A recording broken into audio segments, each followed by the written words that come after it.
A long time ago in a land far away, two painters entered a town during the Middle Ages. And they went to the public square where everyone came for gossip and food and water, and right next to the fountain they set up two blank canvases and they began to paint. And the two pictures they painted were completely different. One painted a picture of Jesus. He was sitting on a humble donkey riding into Jerusalem. Children were running at his feet, waving palm branches. Peasants were smiling and throwing their cloaks on the road in front of him. The picture was so full of joy and love. And the focal point was Jesus' face. I mean, his clothes were common and ordinary peasant clothes, but his face was noble and kind. It was regal yet humble, and his eyes were penetrating but full of love. And as people walked past this painting, they just stopped and they couldn't help but stare. And this painter was good. I mean, the way he captured Christ, it's like you could feel the character of love and goodness just emanating from the figure on the canvas. Well, right next to him, there was another painter, and he was equally as talented, but his painting was of a completely different kind of person.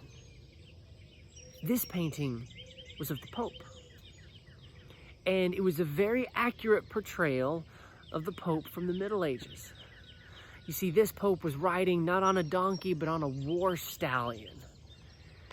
This Pope had a giant bejeweled sword strapped to his waist, and he was covered in rich robes with furs and jewels and gold chains, and his fingers had rings on it.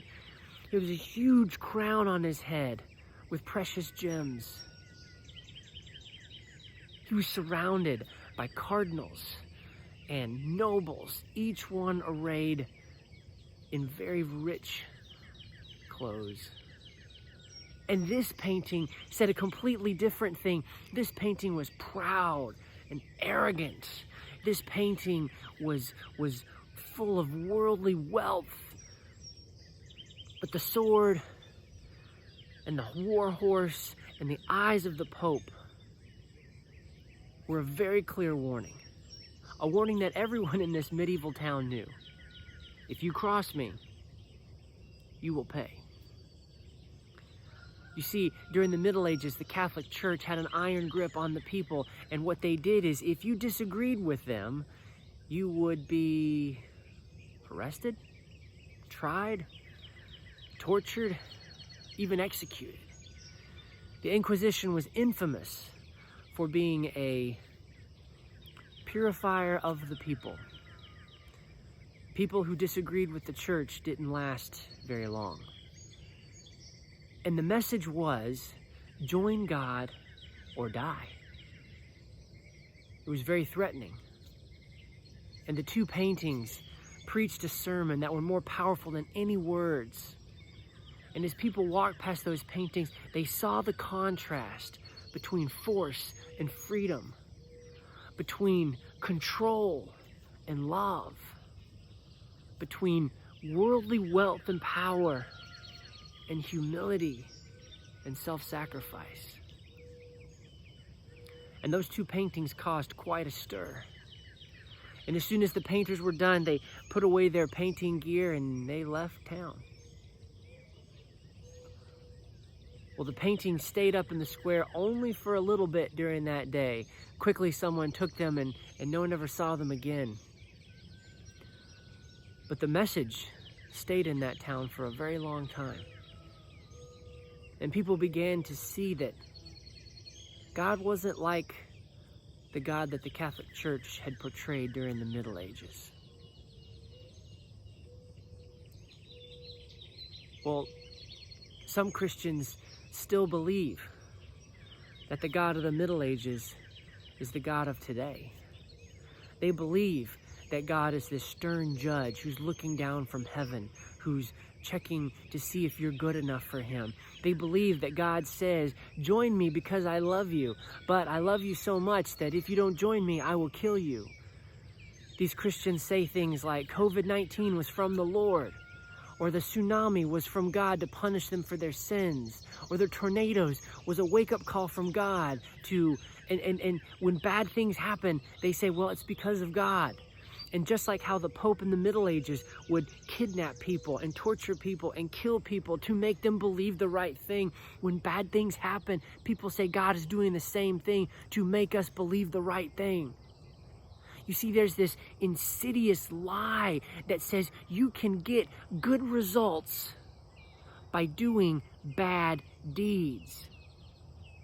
And there's an element of the social justice movement of today that is saying, I'm going to get the better society that I want through violence, through threats, through coercion, through whatever it takes, because nothing is bad when done for a good purpose. And that is so wrong. Now, don't get me wrong. There are things in America that have got to change. There is oppression and there is corruption, and that has got to be cleaned out. But it cannot happen through force and violence. Riots will not build a better society. Burning businesses does not create a better economy. But let's leave the politics behind and let's look at Christianity. So many churches preach a God of love, but they also preach a gospel that says, if you don't join our church, if you don't believe the right thing, if you don't accept Jesus into your heart, then you will burn. God will kill you.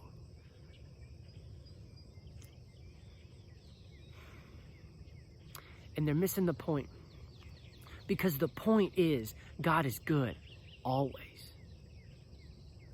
There's a great story in the Bible where the children of Israel are trapped at the Red Sea. They've got mountains on either side and an ocean in front of them. And the Egyptians are coming behind them. And what God does is he protects the people. He drops a cloud in between the Egyptians and the slaves. And he opens a way through the ocean. And he says, if you want to be saved, follow me. Now, it is true, if the children of Israel stayed on the beach, they would have been killed. So when a Christian says, you must obey God, you must accept Jesus into your heart or you will die, that is true. But many Christians believe that God himself will punish you, will kill you, will put you in hell, will miraculously keep you alive in hell if you don't choose him. When the truth is, if you stay on that beach, God's not going to hurt you. The Egyptians are coming to get you.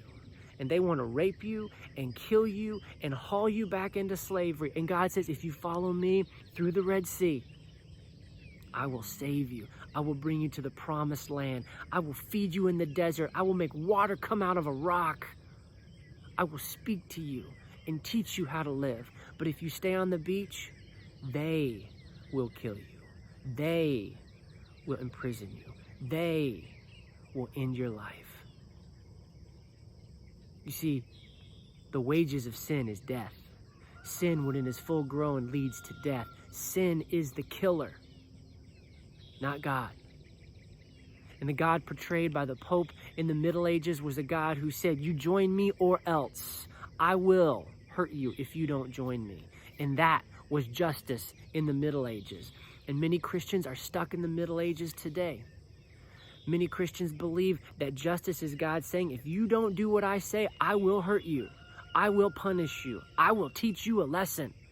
And that is a threat. And we all know deep down in our hearts that true love never threatens. It's not true love if I tell you, if you don't do what I say, I'll stop loving you. That's called manipulation, not love. And so as Christians, we need to see God as he truly is. We need to let go of the vestiges of the past, the lies of the past, and say, you know what? There is nothing manipulative in God. There is nothing threatening in God. There is nothing selfish in God. There is nothing bad in God. Because as long as Christians hold on to these lies, it steals the power of the gospel. You see, there's tons of research and stuff out there, sermons and stuff, where they're saying, you know what, Christians, they're just as depressed as everyone else. They're just as addicted as everyone else. There's no power in the gospel. They're just as messed up as everyone else. And while I'm not saying as Christians we have to be perfect, I am saying our God is perfect. And the more we look at him, the stronger we get. And right now, this world needs strong, good people.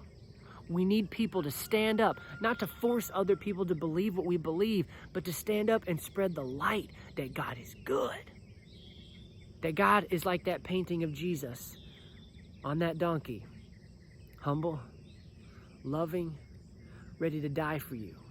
Not like that Pope riding a war horse with a sword saying, I'm going to kill you if you don't get in line. That's a lie. And you know it's true. And so today, our job is to focus on Jesus, to become like him, and to share the truth with whoever's open. How do you change society?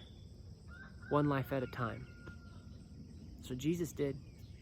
His society had way more injustice than ours. And instead of trying to overthrow the government and set up a new government with better laws and better rules, he said, you know what? I'm going to take Simon Peter and turn him from a fisherman into a fisher of men. I'm going to take Matthew and turn him from a corrupt tax collector to a gospel writer. I'm going to take Paul and turn him from a killer to a missionary.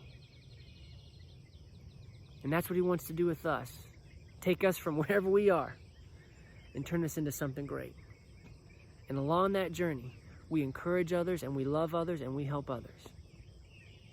And so today, remember the painting. Look at Jesus. God's got this, and he's going to do great things through you. Please subscribe to this channel and share it with anyone who you feel like needs some light today in this dark world. God bless.